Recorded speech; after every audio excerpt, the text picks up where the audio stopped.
മലയാളത്തിൻ്റെ പ്രിയനടൻ സലീം കുമാറിൻ്റെ അന്ത്യയാത്രയിൽ അദ്ദേഹത്തെ യാത്രയയക്കുവാൻ ആയിരങ്ങളാണ് ഒഴുകിയെത്തിയിരുന്നത്. പറവൂരുള്ള അദ്ദേഹത്തിൻ്റെ ലാഫിംഗ് വില്ലയിൽ നിരവധി പ്രമുഖരും അന്ത്യയാത്ര നൽകുവാനായി എത്തിയിരുന്നു. ഇതോടെ അവിടെ തടിച്ചുകൂടിയ ഓൺലൈൻ മാധ്യമങ്ങളുടെ ഒന്നുതള്ളും കടുത്ത പ്രതിസന്ധിയാണ് ഉണ്ടാക്കിയത്. ഒടുവിൽ സലീം കുമാറിൻ്റെ മകൻ ചന്തുവിന് ഈ പ്രശ്നത്തിനിടയിൽ ഇടപെടേണ്ടതായി വന്നു. ഈ ദൃശ്യങ്ങൾ സോഷ്യൽ മീഡിയയിൽ ചർച്ചയാകുകയും ചെയ്തിരുന്നു. ഇപ്പോൾ ഇത്തരം ചാനലുകാരുടെ പെരുമാറ്റത്തെക്കുറിച്ച് രൂക്ഷ വിമർശനവുമായി എത്തിയിരിക്കുകയാണ് സുപ്രിയ മേനോൻ. തങ്ങളുടെ പ്രിയപ്പെട്ടവനോട് അന്ത്യയാത്ര പറയുവാൻ ഒരുങ്ങുന്ന ഒരു കുടുംബവും ദുഃഖവും വേദനയും ഒരുപോലെ തളം കെട്ടി നിൽക്കുന്ന സമയം. എന്നാൽ ഒരു കൂട്ടം ക്യാമറകളും മൈക്കുകളും അവസാന ക്ലോസപ്പ് ആദ്യം ഒപ്പിയെടുക്കുവാനായി തിരക്ക് കൂട്ടുന്നു. ഇരകളെ ലക്ഷ്യമാക്കി അടുത്തെത്തുന്ന കൂടുതൽ കഴുകന്മാരെ പോലെയാണ് എനിക്കവരെ തോന്നിയത്. കുറച്ച് സ്ഥലം നൽകുവാനായി മകൻ നിലവിളിക്കുന്നു.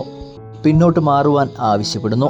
ഒന്ന് സമാധാനത്തോടെ നെഞ്ചുപൊട്ടി കരയാൻ വേണ്ടി മാത്രമാണ്. നമ്മൾ മലയാളികൾ എന്തായി മാറിയിരിക്കുന്നു?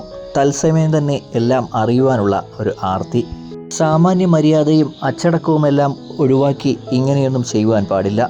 ആളുകളെ സമാധാനത്തോടെ ദുഃഖിക്കുവാൻ അനുവദിക്കുക. അവർക്ക് ഇതിനോടകം തന്നെ ധാരാളം വിഷമമുണ്ട്. സ്വയം നിയന്ത്രണവും ദിശാബോധവും ഉണ്ടാകണം. ഇത് പത്രപ്രവർത്തനമല്ല, ഇതൊരു പ്രദർശന പരതയാണ്. ഇത് വികാരഭരിതവും അനാവശ്യവുമാണ്. ഇങ്ങനെയായിരുന്നു സുപ്രിയ മേനോൻ തൻ്റെ സോഷ്യൽ മീഡിയ പേജിൽ കുറിച്ചത്.